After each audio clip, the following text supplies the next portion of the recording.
What is up, YouTube? Hey, thanks for checking out the video. um, just gonna do a quick review on my new machine here. I picked up this 22 Maverick XRS with the smart shocks. It's a turbo R. This has 200 horsepower. It has a slightly bigger turbo than the one I had before, and it has better internals in the motor.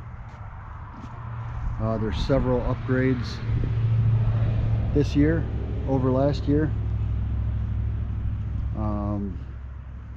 The main reason I decided to go with a different one was the Shox. The DS had decent shocks. They're the Fox 2.5s. I think they call them the QS3s. They were good. They were okay. But through some of the choppier stuff, it was brutal. Jumping was kind of brutal.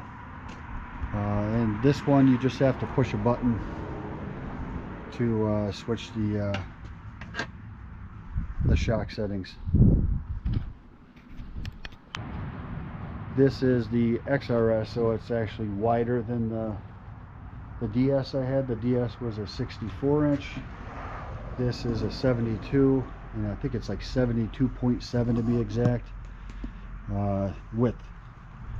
So it's going to be a little bit tighter when I'm riding the trails. I hope I won't have any issues around here, any of the trails in Western New York. I don't think I will, but because I have seen other people with RS models out on the trails that we ride, so should be okay. But as far as upgrades for the 22, first of all, they beefed up the frame. I think they added about 30% wall thickness to the frame. They have beefier lower front A-arms, I guess. Now that's a huge difference from what I came from the DS. The DS basically just had the A-arms were almost like the axles. They're almost as thick as the axles, maybe a little bit thicker than the axles. So these are almost like the boxed aftermarket A-arms you can buy. And that blue, hopefully that blue survives the rockets and everything, because it looks pretty sweet. But what else? The clutch, I'm not 100% familiar with what changes were done to the clutch. I know it's called a P-drive system. It's a little bit smoother engagement. The power comes on a tiny bit different than the previous models. And something about, I think the primary clutch, or I don't know if it's the primary or the secondary, is on some type of rollers rather than sliders. Like I said, I'm not real familiar with that yet. I need to read up on a little bit more. This one does have the bead lock rims, which are pretty sweet looking. My other one, my DS, had the smaller screen. This has the, I think, a 7.8 inch display compared to the, I think it was a 4.3 on the old model. This one has retractable harnesses, so those are pretty sweet. The pull plate in the back here has 10 connection points now, rather than, I think there's 8 on the last one. And they're just talking about where it connects to the frame, these bolts here. Supposedly the lower radius rods are a little bit thicker, a little bit beefier, and now they have double shear points for the center one. You can see right here, it used to be, it would just connect on this side of the knuckle, and now it connects on both sides. They say they added 5 horsepower to this model year, but I've seen where some people have done some comparisons. I think it was Wayland or maybe Aftermarket Assassins did a dyno pull with the new one, and they were pretty much identical to last year's model. Also the tune file, they looked at the tune file, and it was, when you look at it side by side, there was absolutely no difference in the tune file. So they might be just talking about the P-drive clutch, maybe the power coming on a little bit better, because I think there might have been maybe a 2 or 3 horsepower difference. But they also were underrating the horsepower on the Turbo RR for the last few years. They would say 195, and I think it was over 200 when you factor in drivetrain loss and everything. So my DS didn't have many of these switches. It didn't have, obviously, the ones on the right there are the smart shock settings, and then trail active and trail, I didn't have that either. And now all the 22s actually have smart lock front diff. So even if you bought a base model X3 now, just the normal turbo, that's going to have smart lock on it now. Another thing that I was pretty happy with is the fact that they have your belt temp now.